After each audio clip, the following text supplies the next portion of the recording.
It's BB and Dealey, we know you have been waiting, so here's another podcast about movies, burn after watching. Welcome to the Burn After Watching podcast. I'm Borderland, This is Dan. and today we are doing a summer blockbuster roundup. We are in the peak blockbuster season, so 90% of the film are pretty much just okay right now. So we decided to do a big roundup. We watched a couple of the big film that came out in June and early July. The big one being Superman, which I was pretty excited for a while. And we have F1 and 28 years later, also a little bit of a Jurassic World taster at the end. Yes, sir.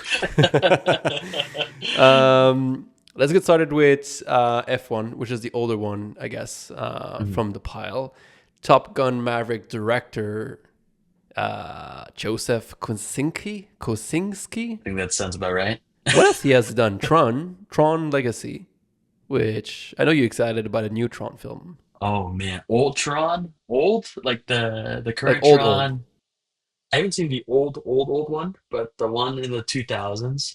It was like a spiritual awakening.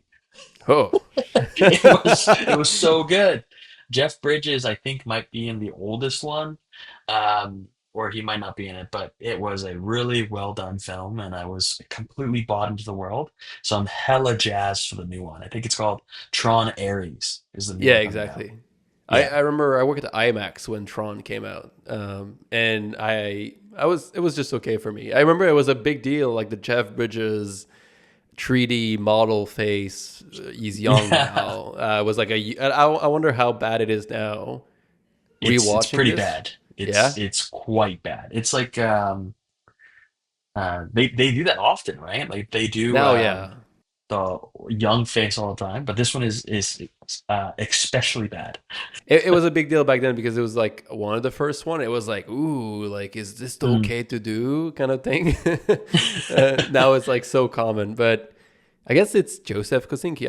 I didn't realize who this guy was until you told me about Top Gun Maverick, how much you love Top Gun Maverick in, was it Huge. 2022? I think it was 2022. Which I watched last year, and I had never seen the original Top Gun, so I ended up watching both of them. I Yeah. actually enjoyed the original more than the Maverick, but just a good time, big blockbuster film. So I think the hype was more around F1, around like this is gonna be a spectacle, Yeah. and I think I personally think it delivers on the spectacle. I'm not as crazy as I think some people are about. Like, it is impressive, but it's not like I've never seen stuff like that done. To me, it feels like it's really cool.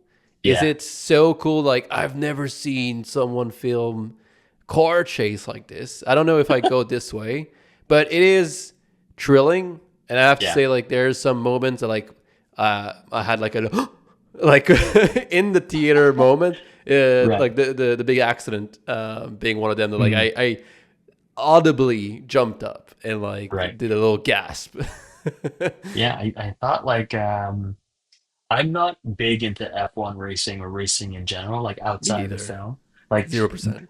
a couple years ago, there was like that Netflix special of like F1 something, and people got super jazzed. Like a lot of people I knew and like podcasts I listen to about sports are like, I'm super into F1 now. And then this never, I skipped a beat, but this one I thought was like, I felt like I was in those specialty theaters where the chair rocks Holy with you. hell. And and I truly felt like I was in the car because there's like a moment in the movie where Brad Pitt talks about like what is he chasing, and he's chasing like this moment when he's like flying. Near the end of the movie, I was like, I'm fucking flying. And this could almost be like this movie, especially in like the second and third act, can almost become my Wolf of Wall Street. You know, like Sales Bros use Wolf of Wall Street of McConaughey, the pounding the chest. I can use this as like my way to chase after life. Like I think for me, it was that like life changing, or in the moment, it felt like such a high. I get the like I understand that. Like I went to see it like first day or like first weekend, and it was a pack room, which is Yeah. like pretty rare nowadays. Like you get pack. And the thing is, I was jumping from 28 years later straight into like I literally have 5 minutes between the two. Wow. So when I walked into F1, like I had to like look for a seat. I went up and down the room a few times. Finding like at first the only seat was like second row, and I was like, holy hell, I'm gonna like die. And then I saw this young kid like give me a sign that like he was moving his coat for me, and I was like mid cinema, but like on the aisle completely. Right. But at least I was not like breaking my neck. And there was like even though I don't know anybody in F1. I don't know the name. I know like dude no that guy. Yeah. Max Verstappen, something like that. I know Max I know- Verstappen. Because of the meme, but like it's a good Right, song. right. Uh, It's fair. um, I don't know anything about F1. I don't even know the rules, to be honest. And I don't think the movie did a good job explaining the rule, because all they were doing is breaking the rule, but not really explaining what they were breaking. Like I was like, wait, you can just do that? You could just purposely cause an accident to like slow down everybody else? Like that Yeah. seems that doesn't make much sense. But like I don't know anything about the sport. The movie did a lot for me because it's Brad Pitt and I love Moneyball, and it had Yeah. such an overlap of like the old guy trying to change the sport and trying to Yeah. do this thing like it. And I think he was pretty charming. He was pretty funny at time. Like the chemistry worked pretty well. Like the script is pretty, meat and potato. It's very Yeah. basic, and I think that's the only thing that like over time, I think Top Gun Maverick had a better script. Like it was more interesting. This film is pretty much surface level. It's enough that like it's not annoying, but I think over time I might start skipping to like the F1 kind of sequences if I were to rewatch this. Yeah, I think it's like it's kind of like one of those trailers where sometimes the film studio accidentally kind of tells the entire story in the trailer. This Yeah. can definitely be one of those things where it's a washed up athlete coming back into a sport that they ditched because of a traumatic incident and Yep. trying to mentor the young hothead to kind of like follow in suit.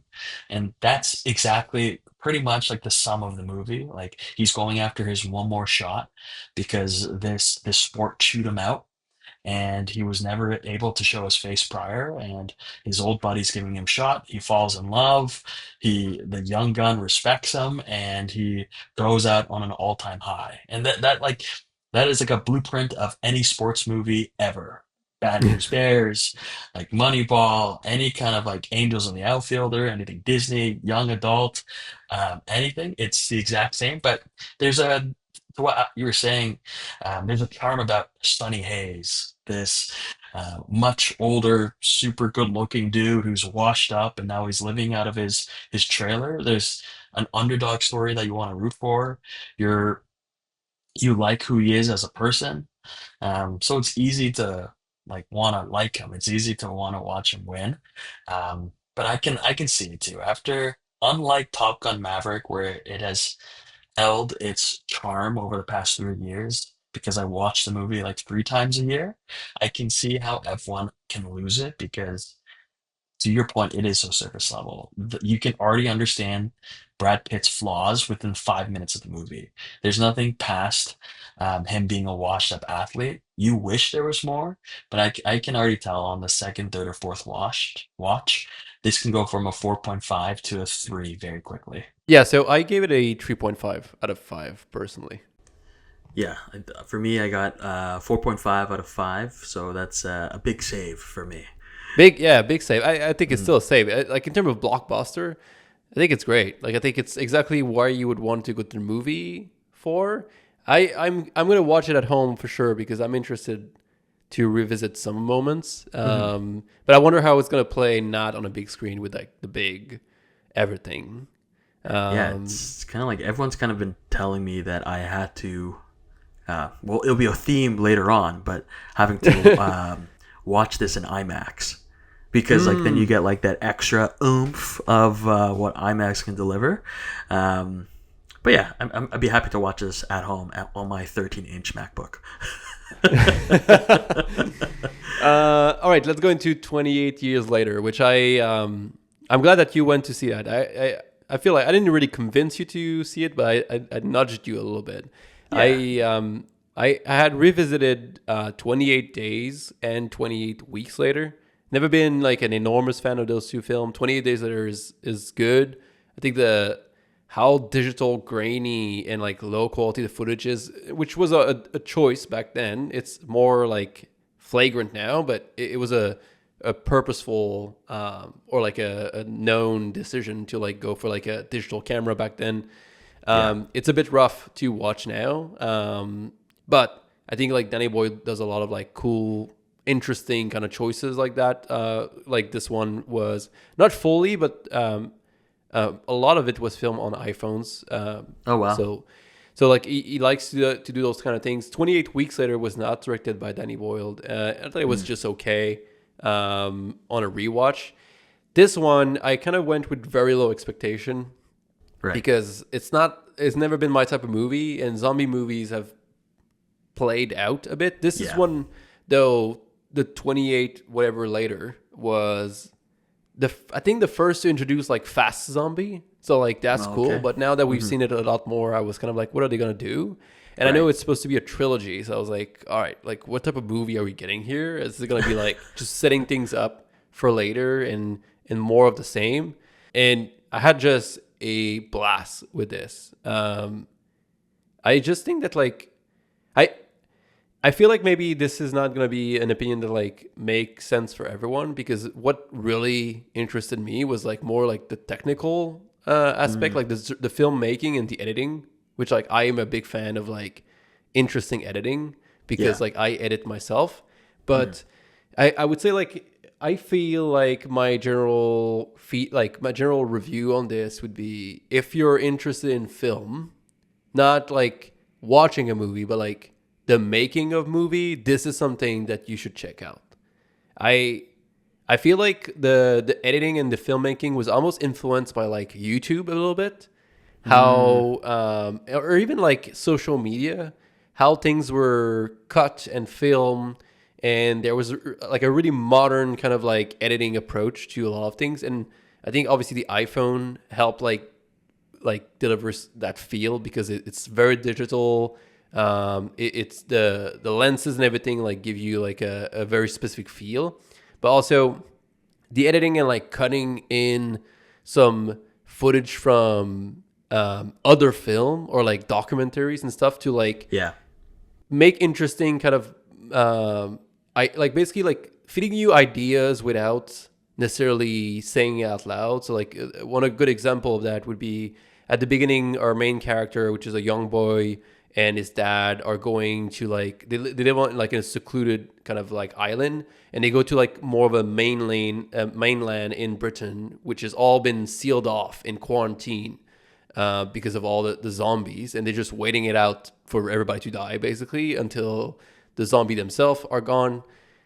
He's going there to like have his first kill, and as he's kind of walking towards the mainland, they cut in kind of like footage of like World War I or World War II, like young soldier going to war. And it's like this kind of like interesting things that I feel like you would see in YouTube video a lot, or you would see that in kind of like more new media.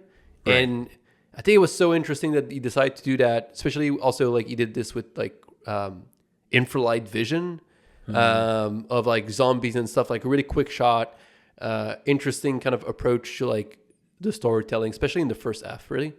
And I think that like my overall feeling on this is that I think a lot of young people are interested in cinema will see this film and be like, oh, I didn't know you could do that. I didn't know that like you can make a movie with iPhone and cut it and edit it like a YouTube video or like the type of content I see online. I feel like it might actually become one of those films that like in 20 years, the hot new, Christopher Nolan or like Denis Villeneuve, whoever replaced those guys, Jordan Peele kind of guy, the next wave of director will be like, yeah, 20 years later is that film inspired me. Like that film is a film that like make me want to make movie. I feel like that's kind of like the vibe I'm getting. Like I was like, oh, this is cool. I want to do stuff like this. Yeah. That's it's so funny. Like my experience of watching this movie was almost like if we talk about sports, I'm like the color commentator. I come in and there's 3 teenagers in the back and they ask me, do you know what movie you're watching? And I was like, yes, I'm not a senile old man. I'm just in my 30s. I'm watching 28 years later. And they're like, did you know that there's something called an alpha zombie with a huge dong? And I was like, yes, I do know that they have a huge dong. So my experience of the movie, that's how it kind of kickstarted. But for me, I thought the storytelling was very well done. I've only seen tidbits of 28 Days Later and 28 Weeks Later, as I was a scared little boy, only being introduced for the to zombies for the first time with Cillian Murphy back in the day. But I thought all the characters were really well done. There were so many almost like historical or socioeconomic themes within this movie as well, in terms of the building of the world. A lot of religious aspects, especially in the beginning of the movie, where Jimmy's, I'm pretty sure his name Jimmy, his he was the guy also in Sinners. He was the Irish guy. Something O'Neill, Jack something. Jack O'Connell. Yeah. He both. It's almost like back to back. These are like my 1 and 2 movies, 1A, 1B. But he is from a religious background, and he is almost pushed and forced into this religious role. But I thought the action sequences were really well done. The alpha zombies are terrifying because they're so much more larger.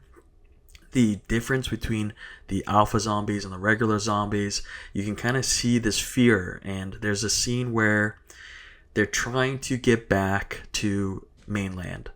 And the alpha zombie is running at like God speed when these guys are running, and it's probably like knee-high water that they're trying to like run through, and this thing is like speeding like a car towards them, and it takes so many arrows to take it down. So it introduces this threat that's beyond zombies. As the TV and radio constantly tell you, head or heart, that's the way you take it down. And when you're introduced to the main character, when he shoots that big fat slimy zombie for the first time, I think he misses. It takes a couple of times, but this alpha zombie, even if you hit it in the heart or head, I feel like it keeps going.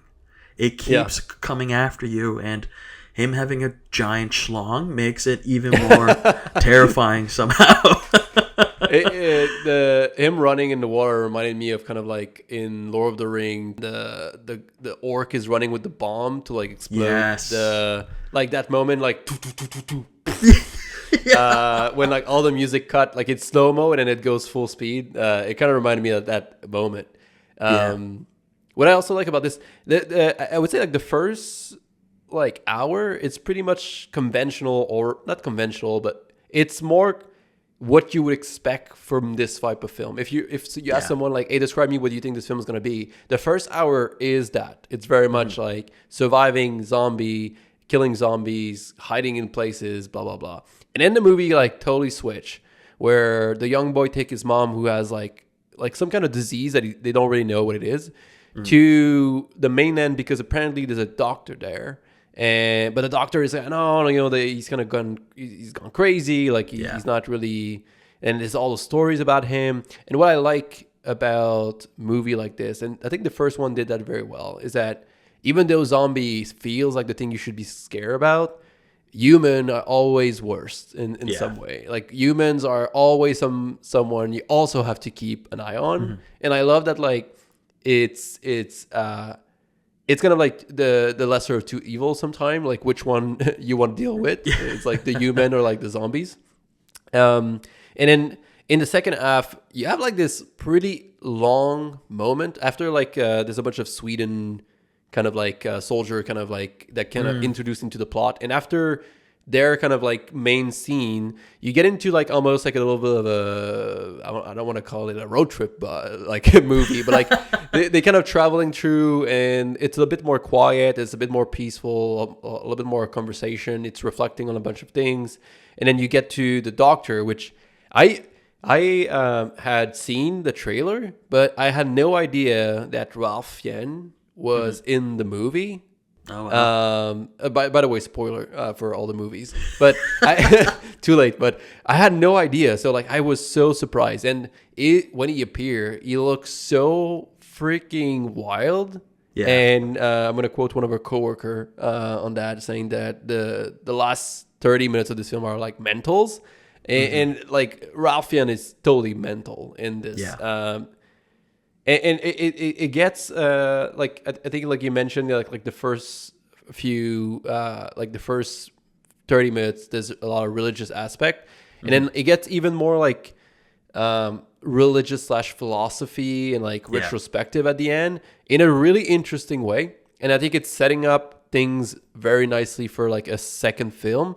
But I also think that like it's building enough of the world that like you leave wanting to know more about like what the hell, because like the first hour is more like things you already knew, and it's okay, well now there's 3 types of zombies and stuff like this, but now it's like, wait, there's all this other things that like we didn't know about, like this is totally different, totally like outside of your conventional zombie movie. And to me, I think some people will not like that, and they're gonna be like, that's not what I came for, but like I appreciated the curveball there. Yeah, I think there's what you can appreciate is that you don't actually know where the second movie and third movie is going to go. There's aspects of the film of like Jimmy, Jack O'Connell, where you kind of know, you know, there's going to be a funky twist where he's almost like a cult leader. And there's, when they're passing by a farm, it says something about like Jimmy's in the cloud or something like that. There's a reference, like probably a religious reference, but Jimmy is seeing himself as like a higher power. But I think what I like about this is that there's that angle of what we're going to find out more about Jimmy, but there's such an absolute grotesque scene in the movie of a zombie mother giving birth. Yeah. It's actually quite disgusting. But that baby looks human, doesn't look like the baby's a zombie, so there's probably some kind of significance there, and the alpha is chasing them through the deserted train to get the baby back, I assume. So there's so many angles where this can go that might not be so zombie heavy, which I am all for. Because you have the Ralph Fiennes characters that still go on, and so the second film is called Bone Temple, and if you once you know what Ralph Fiennes character is doing, it'll give you an idea of like what it refers to. Then you have the Jimmy character coming back, like literally like it feels like the movie is about to end, and you're like, all right, wrapping things up, and then like out of nowhere Jimmy show up with like his gang, and it's almost like the movie Clockwork Orange a little bit. It's kind of like totally tongue-in-cheek, kind of silly, almost at some point I thought, are they gonna break into a song and it's gonna become a musical number? Like it almost feel like that. And then the movie end on like a kind of like, hey, do you want to join us kind of thing? And what's interesting is that the second film is already filmed. It's coming out in January. It's actually coming out, I checked, or I saw that it's coming out 28 weeks after this film. So that's kind of hilarious. That's great. It's coming out in January or February of next year. And it's directed by a different person. But then the third one is directed by Danny Boyle again. So basically, he's taking a break for the middle one. The middle one is directed by Nia Da Costa. She directed The Marvels and Candyman. The main actor is like the young boy. First movie, I think. Really good. Wow. Solid performance. Like not perfect, but solid. And again, like I think for me, it's the editing. Like I was not it's crazy. I was expecting to just like it, and it became my favorite movie of the year so far. Same boat. Favorite movie of the year now. I give it a 4 out of 5 because I want to see it again, but there's potential for it to go higher. Yeah, I'm gonna hard 5 out of 5. Nice. So now it's in battle with Sinners, right? Yeah, I'm gonna have to watch Sinners again and 28 years later again. But like honestly, go back and forth. Sinners was that good, but this was also that good. It's funny because both those films, I don't think are a film you would normally go for. Because I remember Sinners, I was telling you like you should go check it out. Yeah. But I was not expecting you to love it. I just thought like, hey, this is like a good film, and I think you would like it. I think 28 years later, you were more interested in Sinners at first. Mm-hmm. But like, I feel like both like horror, thriller, like not your kind of film. We'll see if Fantastic Four could dethrone both of them. So I mean, is it possible? Speaking of superheroes, yes. But by the way, I don't know if you saw this. It's just a funny thing. I saw that like they have an ad or like a promotional thing that says that Fantastic Four will be added to Fortnite, and then it was saying the Fantastic Four skin coming to Fortnite. That's hilarious. And then it spells foreskin, and then like people are laughing at it. I don't know if they knew what they were doing, and it's free marketing or it's a real mistake, but it's pretty good. That's actually fantastic. Them doing that is making us talking about it now, right? The Fantastic Foreskin, yeah. Okay, yeah. Let's go into the next one. Or do you want to hit? Let's hit Jurassic World because I haven't seen it, but let's finish on the film that we both seen. So hit it up, buddy. Yeah, man. Jurassic Park, Jurassic World. I'm a huge fan. I love everything that Jurassic Park world can bring. It's a fantastical world where dinosaurs did exist for viewers who are curious, but they were real. And I thought like the early movies were really good. Jeff Goldblum is like such a unique, quirky dude, and I just love everything about this franchise. So I had like high-ish expectations of the new Jurassic Park, Jurassic World Rebirth. ScarJo is, she's a A-list actress. Mm-hmm. She brings so much punch, and same with what's his name? Not Mahershala Ali. He's from Moonlight. Big time actors, as well as Jonathan Bailey. I think he's from Bridgerton. There's a lot of like, I'm sure, sexy reels of him just being English and from Wicked. And from Wicked, which my girlfriend really loves, and I really loved as well. 4.5. That will never die. But yeah, Jurassic World, I had high hopes, but a colleague of ours said the most horrific things. It's like the most terrible movie of all time. And I just try not to believe in that kind of stuff, but it was pretty bad. I'm going to try not to spoil, but in the first 10 minutes, it's the most ridiculous scene of all time. So essentially, it's a billion-dollar corporation. It's billions upon billions. They're creating dinosaurs by using old DNA. This is a theme that they've used in all previous movies. Classic. Somehow, a Snickers wrapper, like a scientist, is eating it, and he's holding onto the wrapper. This wrapper falls on the ground because they have to have high security to get into this door.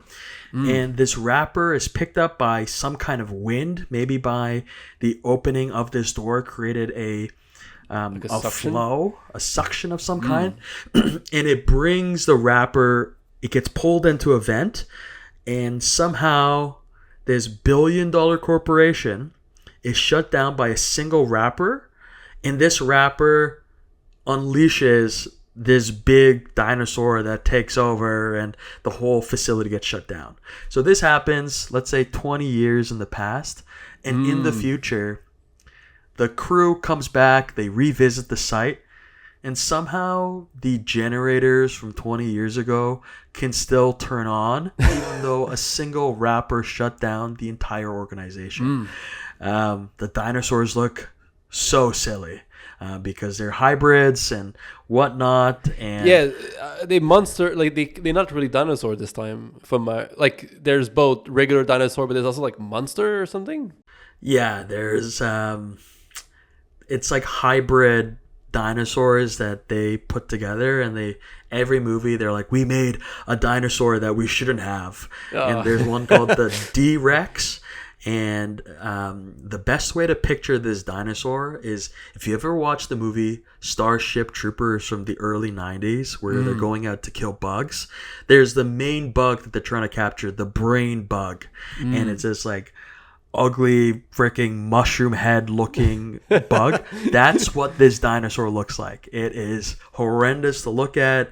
But this is like what I'd recommend. It's kind of like a couple years ago, there's a movie called Argyle, which was almost like it was supposed to be like the Kingsman, like a Kingsman-esque.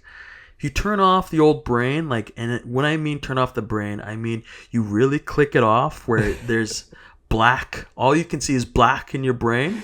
It's a fun time. Just turn low expectations. You'll have a good time. I gave it a 2 out of 5 stars. Definitely burn, but if you like the franchise, this is going to continue on. They make so much money, you might as well go and watch it. What I don't understand, I heard that people thought this was better than the last 3. That's crazy to me.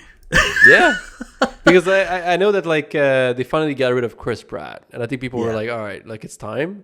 Yeah. Also, I think the director, it's the guy that did The Creator and Godzilla and some Star Wars movie.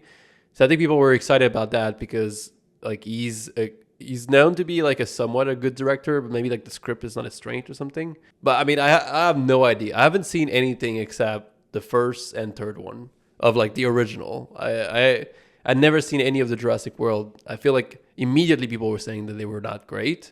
But Mary, you want to check them out, so we might actually hit them all up.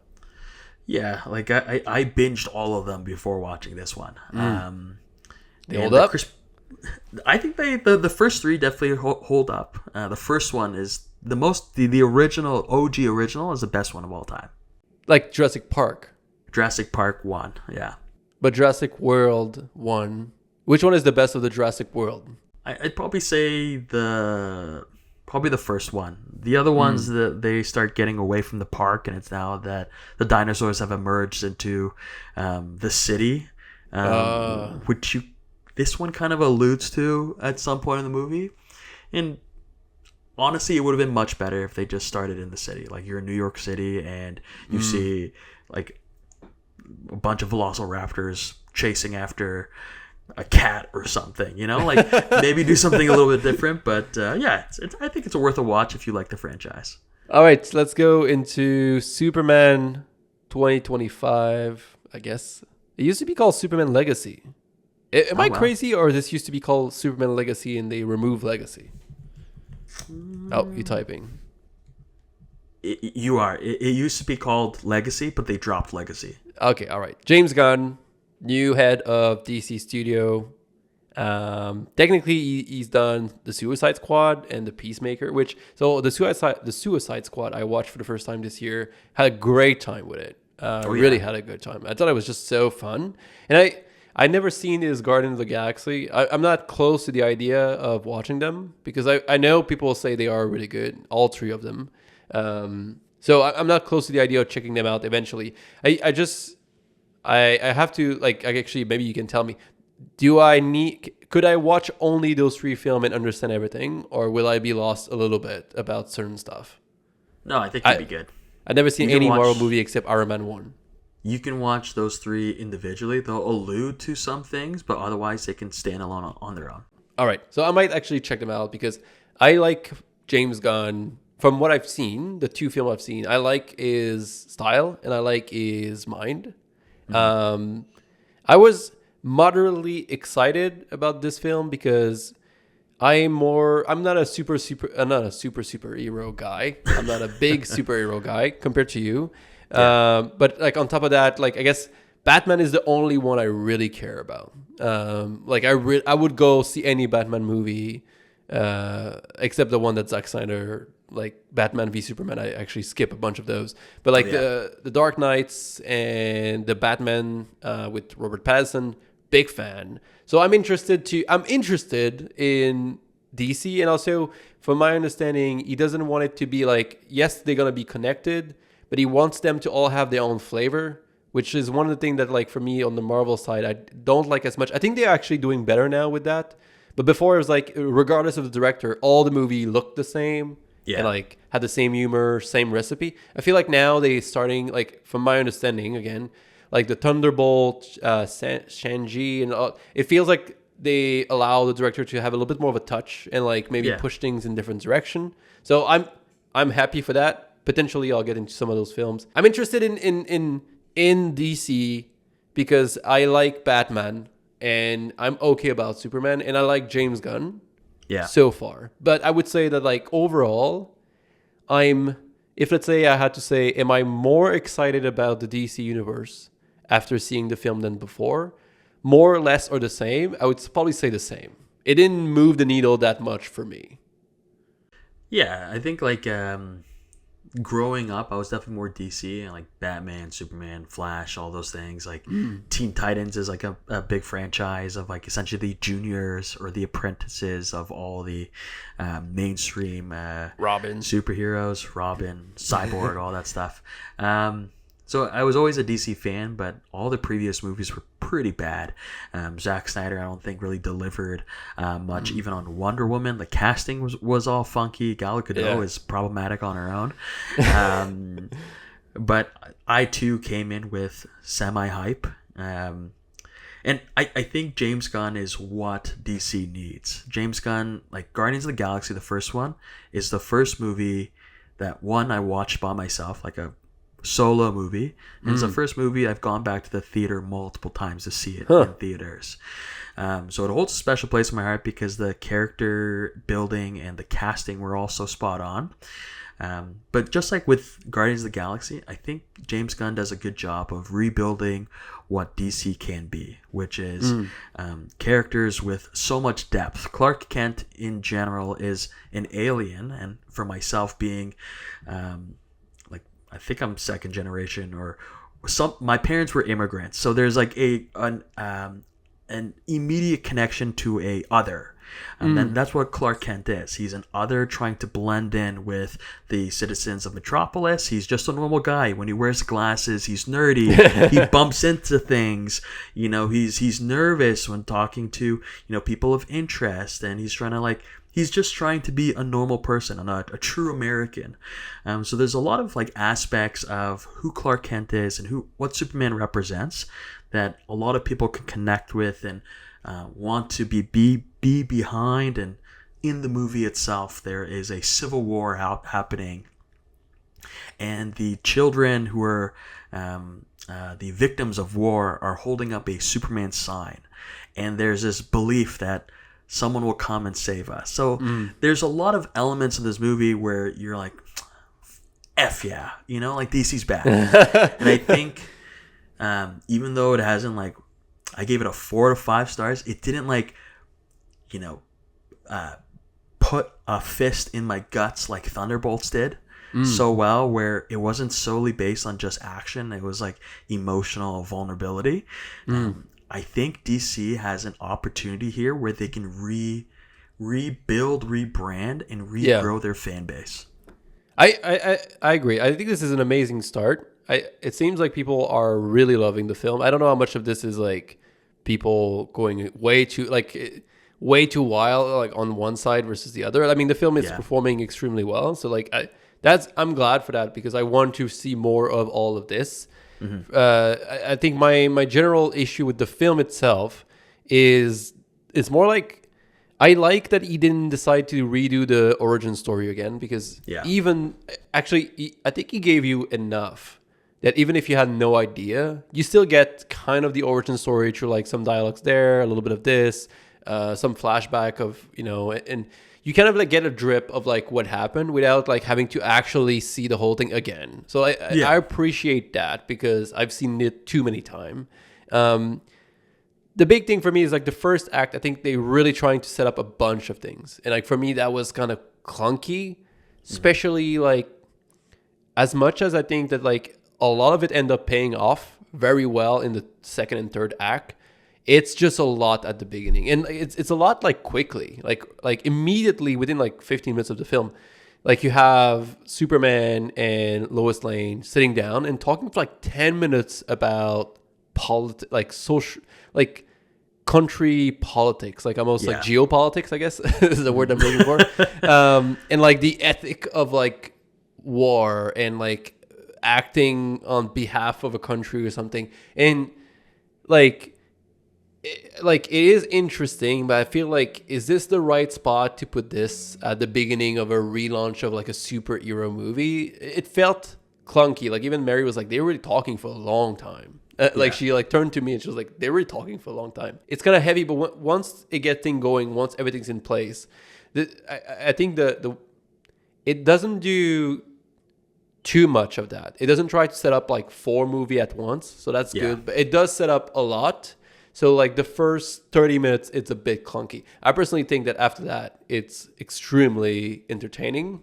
Yeah. I think the James Gunn style is like refreshing. It was almost like, am I liking this or is it feeling weird? Because like I was so used to seeing like the dark Superman with like fucking Zack Snyder that the silly Superman saving squirrel was kind of like, is it like, it's goofy, but at the same time it's like, yeah, but the same thing with like the Suicide Squad. It is goofy. It's almost like, look, this is Superman and Green Lantern fighting a bald guy that thinks that like that hates Superman. Like it is goofy. Like when you take a step back, the whole thing is a bit goofy, and the dog and everything. And I like, let's just embrace it. And I liked that. I thought that like the goofiness was well done. And I think that's something that James Gunn does very well. It's very lighthearted, but it's also it has some emotional beat that works very well as well.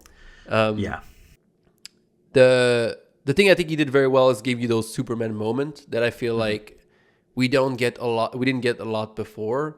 Like at some point there's like a building about to fall into a car, and he stopped the building from falling on the car, and the girl is able to drive away. And then as she's kind of looking back in her mirror, you have like all the dust and the crumble of the building falling, and you have Superman through the lights coming out in like not slow motion, but like hovering over like the city destroyed. That moment was like so cool. Like I was like, okay, this is like a moment. Yeah, I think it's a great way to put it. And I don't think it's been a long time where you have Superman being so affected by kryptonite as well. In no other films, I don't think they really show him like how much it affects them. Usually they just like curl up in a ball and they're really hurting. But this one made it seem like he was going to like a physical like allergic reaction. His whole face was getting bloated. And I think they did a really good job in like the effects even.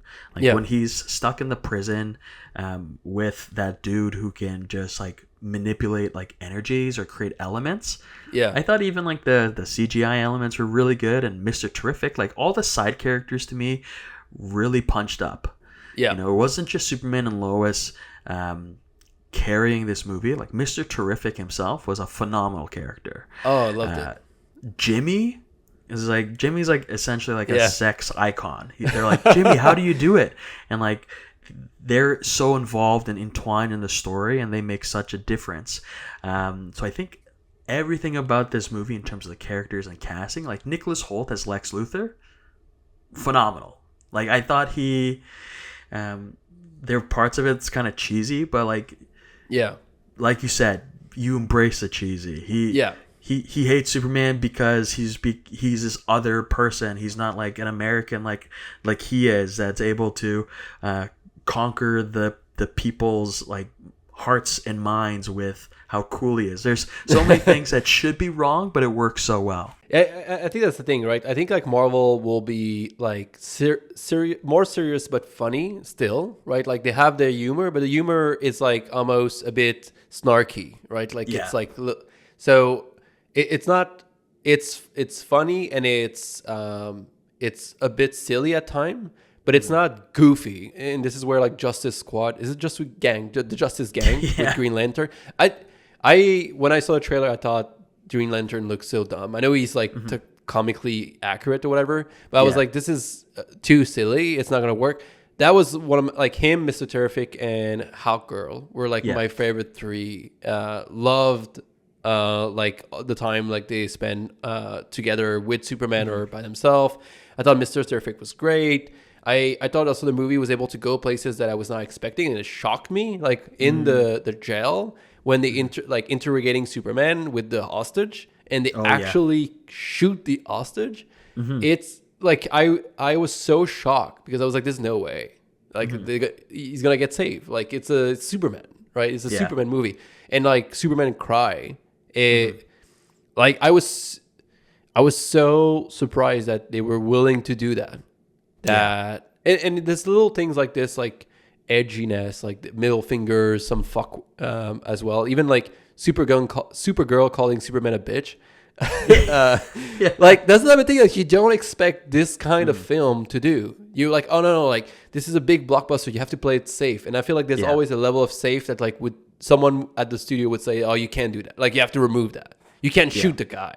But it's like, no, like we need real weight. And I think like because Superman will rarely get out, beaten on strength, you need to have emotional fight for him to like really like tore him down. Like you need to have like real emotional things that like will keep him down. So like it's a battle not just of strength, it's a battle of like ethic and art, and like obviously like Superman is a lot of, he's not normally someone that would kill. So like you need all those elements for it to be compelling, I think, or it's gonna be a character that, like it's too easy to root for him. He always win.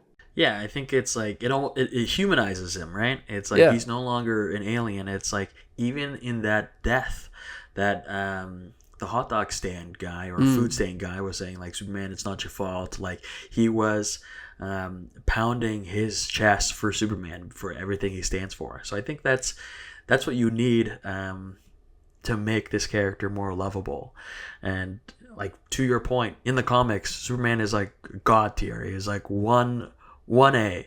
No one should really be able to terrorize him because he's the top dog. But it's elements like this of him being emotionally vulnerable and sharing to the rest of the audience that brings him back down. Because if someone's so powerful, it's so easy to just like chuck him away. Like, there's no fun. But this is how you connect. This is how you connect with the audience. This is how he becomes one of us. 100%. Like that's why I feel like in the second and third act, in the last hour of the film, everything connects for me. Like everything works. If the movie was more like that, like if the first act was closer to that, it would probably be like a 4-star. But it's a 3.5 because of kind of the clunkiness at the beginning. But like even Crypto the dog, like I thought it would be used just like as a comedy relief from time to time. He's like a big part of the film. Like he's like there most of the time. Green Lantern, all those guys are there most of the time. They are like extremely important to like allow Superman to like actually win or save the day, because he's being asked to be in two places at once and it's just impossible. But because he's Superman, he needs to find a path to like solving both things. So I think like that's great as well. I thought like even like is kind of like robot and everything, like there's a little bit at the end, like it gets even more funny, like there's more banter with like the robot, and I thought it was like really fun. Is like Earth Parent was kind of just fed in there, right? It was kind of put it like it didn't feel supernatural. It felt like, well, we have to like show them, like we had to set them up. I don't mind that they look like the most normal family. Like I like that. The most normal house in the middle of nowhere. So plain Jane. Yeah. Kind of love that, but it was a bit forced in. Again, the script is not like perfect, especially the first 30. But I just thought like the fight, the actual fight, especially like the laser and like once you start moving the camera around, like it's really cool. I was not as much of a fan of like the negative proton river fight in like the alternative universe. I mean, it was cool. It was almost like Minecraft looking very much, a bit, but it was still like a cool moment. But the more end fight was more interesting to me, and at least like visually. Yeah, I think it's as you're saying, he has to like do multiple things at once. He's fighting Ultraman, who's a clone of himself. He's also fighting time because Lex Luthor is ripping a vortex through like Earth, so he's having to balance multiple things. Guy Gardner, I think like he is like your Marvel humor, right? He is like, he's got like the stupid haircut. They joke about his stupid haircut. He's like the cocky guy, so anyone who disagrees with them they don't like, but anyone who agrees with him, it's like, you're not that bad. So I think there's so much that this movie has to offer for a Marvel fan, a new fan, or just someone who doesn't actually have any idea about any superhero stuff. There's a lot to offer here that, like, I think people will like. Yeah, it's a good time. I just wish it was like slightly better. Like, I think there is a path for it to be slightly better. I think it set up things well enough. Like, I think the next one is Supergirl. It's coming out next year. It's already filmed.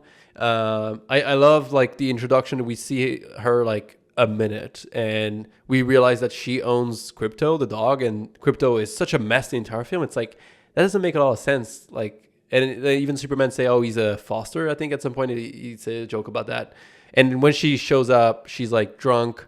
Like, that's such a. I feel like you would never see this normally. Like, I don't know if Marvel would like want to do that, where like Supergirl show up drunk, pick up her dog, say like later bitches to like Superman. Yeah. And James said like James Gunn said that like.